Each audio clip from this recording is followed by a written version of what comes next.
Hello everybody, Marty McConnell, the Off-Grid Gecko here. Today I'm going to be talking about chainsaws. So this is not going to be a full instructional video, this is going to be sort of like a primer.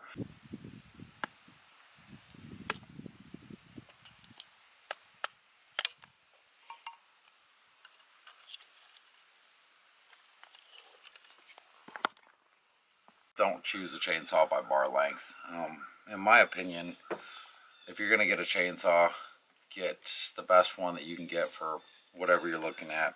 So one thing you're going to want to do is pick it up, feel the heft, hold it over your head. If you can't pick it up comfortably over your head, then it's probably going to be too heavy to tote all day long for you. So you may want to go with a smaller model, smaller bar.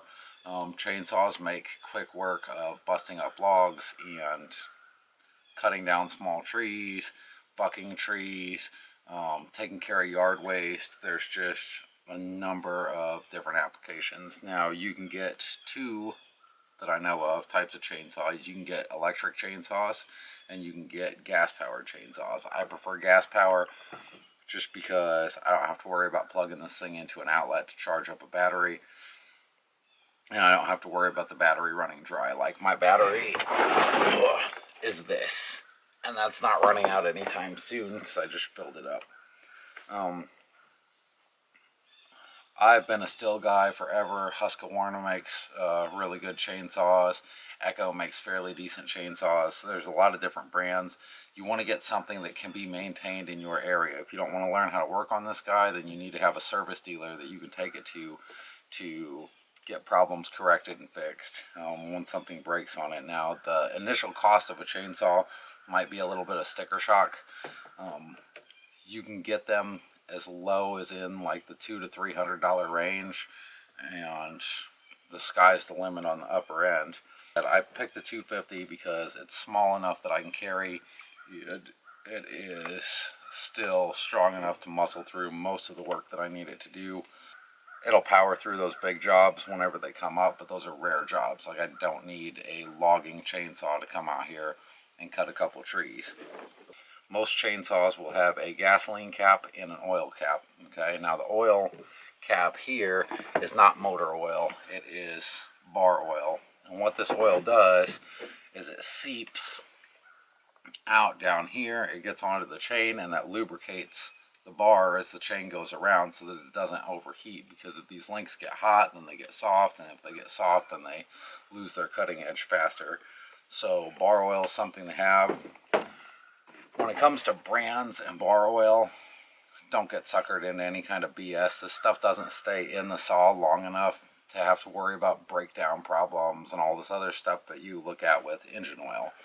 Personally, I think you should designate a gas can just for chainsaw gas. That way you don't get it mixed up with any other gas cans that you might have. Whenever you are getting gasoline to fill this up, you also need to get a little bottle of two-stroke engine oil, which will usually have a chainsaw brand. You know, it's over by the chainsaws wherever you shop for chainsaw stuff.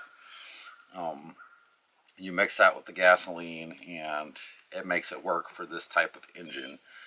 If you don't have a little oil in it, then it causes problems and such. On gasoline, if you can avoid having ethanol in here, that's probably the best thing. If you can't find ethanol-free gas, regular gas will work fine, but if it sits around for a long time, you kind of want to shake it up and agitate it, because it will separate over time. So you don't want to leave that in your saw because it can gum up the carburetor. So on filling, on a Stihl, it's got these handy dandy little caps that pop off and then they go back in and they kind of snap in place. Other chainsaws are going to have a regular cap that you thread down. Check your caps to make sure they're not leaking from time to time, and you're good to go. This is a chainsaw tool. If you own a chainsaw, you need to have one of these that fits the two lugs that hold your bar onto the plane. So to remove the bar, what you want to do is prop this up somewhere where it's solid, and then you want to loosen these guys up by turning to the left or counterclockwise.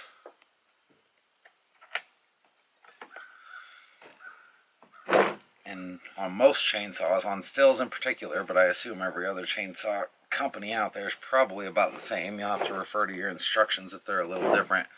Once these are loose, there's usually a little screw head somewhere on here. And in the case of a still, it's right between the two of these.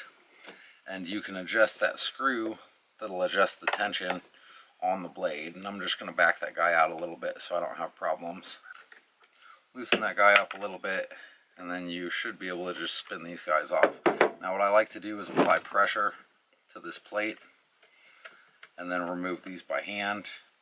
That way the thing doesn't fall apart whenever I go to remove the bar, because these are the only things holding the bar on. So if I wasn't holding this right now, like, the bar would tip over and make a little mess. So then you're going to want to grab the bar, grab the plate, and remove it. And if you have time, go ahead and clean this out. And then this usually just lifts off with the chain. So what you're looking at on this chain, and it's going to be hard to see, but you can see there's a little bit of grinding on the top of this tooth, and that's because this chain hit a rock. And so as soon as it scoured through, like, all these little links where the cutting edge is are deformed and they're chewed up, and basically this chain's not cutting, it's just throwing sawdust instead of pulling shavings. So I'm going to replace the chain. I may be able to sharpen this, I may be able to not. It got pretty damaged by doing a job that I was doing at work. We took this bar off like this. What I'm going to do is flip it over. Some chains will allow you to do this, some won't. And the bar is pretty simple. It's basically just a groove running around here. You've got a little sprocket on the end here that rotates pretty freely. And then you've got these holes, or if you can't flip it, you'll only have one hole. And those holes engage this little thing on here, which when you turn this screw, this thing moves back and forth, and that's what adjusts the tension on the blade by shoving it out or pulling it in. So I'm going to flip the bar over, set it on there, get tree crap out of the way. When you put your new chain on, you want to make sure, number one, that you don't have one of these little loops in it. Get it where it's a nice, easy loop. And you want to make sure these cutters are facing forward on the top. So in this case, I got to turn this around. They should be going this way, okay? Because the chain is going to drive clockwise the way I'm looking at it now, and it's going to push the top of the chain out. It's going to pull the bottom of the chain back. So those cutters have to be facing in that direction. If you try and do it this way, it's not going to work. So what I like to do is go ahead and rest the chain on these little dog teeth on the end. Run it down here. Make sure all the little links are in the groove. Pull it tight. And then set it in here. And I like to keep tension on it as much as reasonably achievable. And that's another reason for loosening this. You don't have to fight it to get it on there. So now what I'm going to do is replace the cover. Once that's all engaged in the gears, and again, I'm holding this in place until I can get these little nuts back on here. Okay, now I'm not going to tighten these down. I'm going to test the tension on the chain first. If I hold it like this, you can see the chain's dangling down here, and what I want to do is take out that dangle. So I'm going to go ahead and pop the screwdriver attachment in here and turn this to the right until that guy's all seated in the groove, and then I'm going to go a little further. You don't want this to be super tight. If it's super tight, you're going to notice the chain won't run easy, and it'll kind of drag and create a little more heat. But on the other hand, this is going to loosen after the first couple of cuts because the chain's going to stretch. And so you want to take your tool out with you in the woods and basically just once it starts to loosen, back these off, tighten it back down again until it's staying where you can easily kind of pull it away, but you're not pulling it out of the groove. Okay. Then take it by the bar, and I'm going to go ahead and tighten these two nuts down. You don't want to like he-man it, but just put a little firm pressure on there. And then you're done. Your chain's ready to cut. And this actually looks like a brand new chain. It doesn't look like I've modified this. When you're sharpening, these teeth have the cutting blade, and then they've got usually this little bump ahead of the cutting blade. So that's an advanced technique. That thing's basically on there as a safety feature to reduce kickback. You can file these down a little bit, and you'll find that your chain will be a lot more aggressive and it'll cut more aggressively. But for the purposes of, like, if you're new to this, don't worry about that until you've experienced a couple kicks and you've thrown a couple chains, like, and you know what the dangers are and how to avoid them. Then that's you don't want to mess with that. But you can later kind of take these guys down a little bit with a file, like a couple thousandths of an inch, and you're going to notice your chain will be more aggressive. Okay, that's it. I'm going to fill it up, and then we'll go ahead and get out to the woods.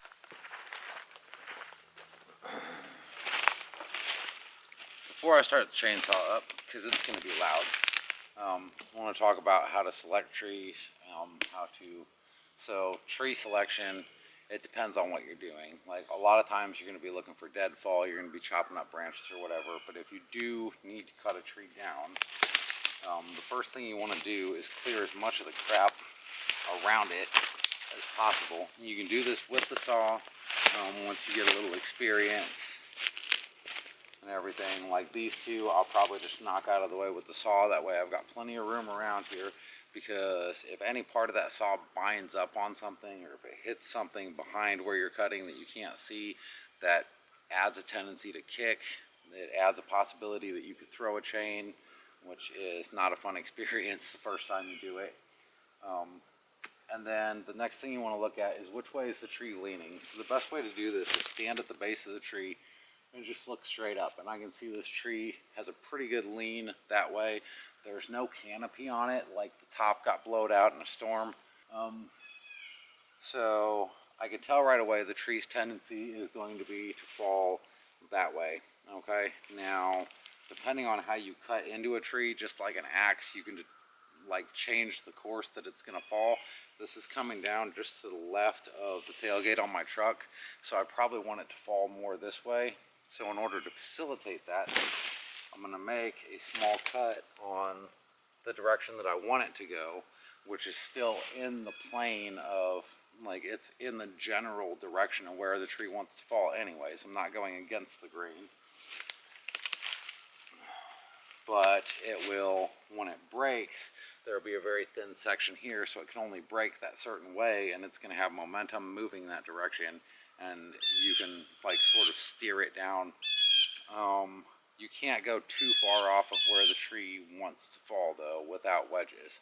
So with wedges, what you're going to do is make a cut, like an insertion here, and then you'll take a metal or a wooden wedge and stick it in that insert where you're not cut all the way through, and hammer it in, and that will bend the tree over a certain number of degrees. If you need to move it a lot, that requires making several cuts, driving several wedges, and pounding them in there until the mass of the tree is leaning the direction that you want it to lean. If the tree has a top on it, you can also clear a bunch of branches off one side that you don't want it to fall from, and the weight from all the branches and stuff on the other side will pull it more in that direction. Now, this is more an art than an exact science, so always be ready for the tree to fall in a direction that you didn't anticipate. And when a tree falls, the general rule of thumb is get away from it. You don't want to be near the base. You definitely don't want to be in front of it. So you want to go back away from it at an angle and get clear, because when this thing's coming down, a lot of different stuff could happen. Like, the trunk could split and it could shoot backwards. So if you're standing directly behind it, it could come right into your thighs or your gut and take you out, hit you in the ankle, knock you down, anything. This trunk here probably weighs a good 400 or 500 pounds, and this is just a little one. So this is a lot of mass that's going to be coming at you very, very quickly. It may look like it's falling slow, but it's not falling slow when it hits you. Other things can happen too. A tree can actually fall where you have two other trees lined up, and depending on how it hits them, it can be enough force that this thing will swing like a baseball bat. So it'll pull that way or pull this way and swipe, and if that sucker hits you, it's going to knock you down. It's probably going to lift you off the ground and carry you for a little ways. I've only known that to happen once in all my experience, and luckily it didn't happen to me and that poor guy. We kind of, after we made sure he was okay, we all had a real good laugh about it, because I mean it popped him like right out of the park. It picked him up off the ground and he went flying. It was like a cartoon. You know, so there's that. So know approximately where the tree is going to fall, or make your best guess, and then work with the tree to get it to fall like on a line that is safe for you and works for you.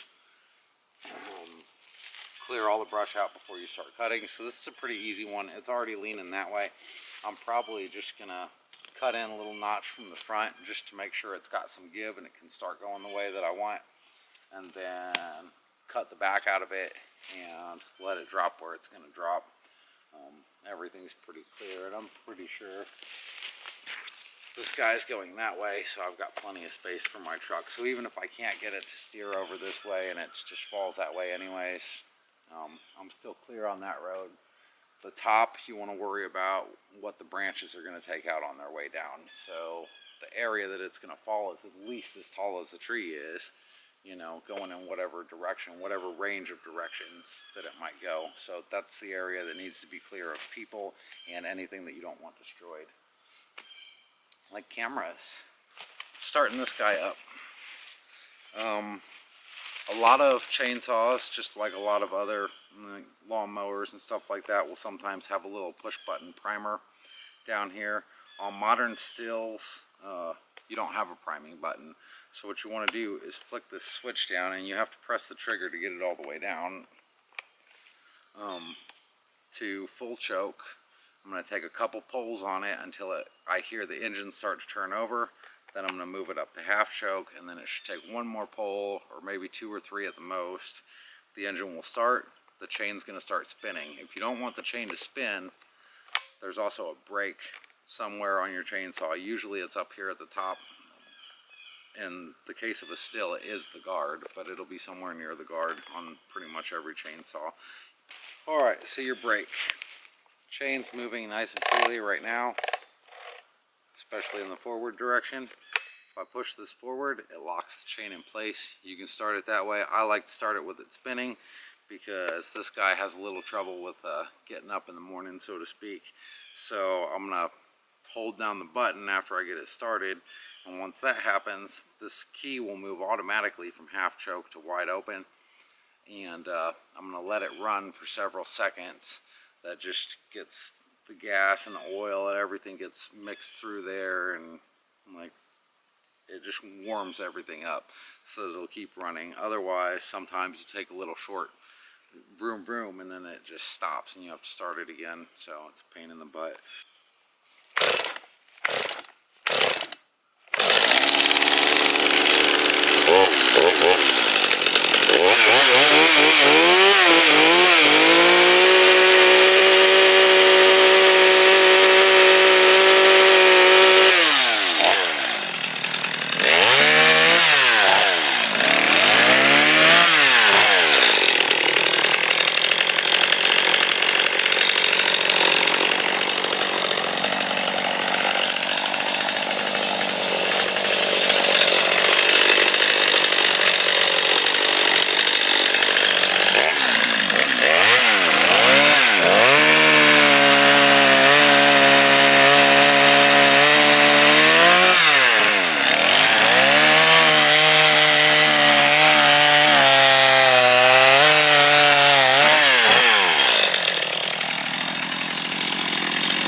Of course, to stop your saw, just pull this up to 0 on a still. Another saw might have an off switch somewhere.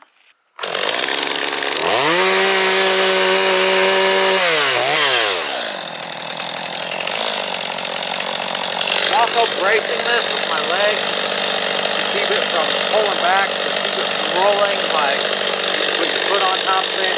Whatever you want to do though when you're cutting, make sure your body is not in line with the blade.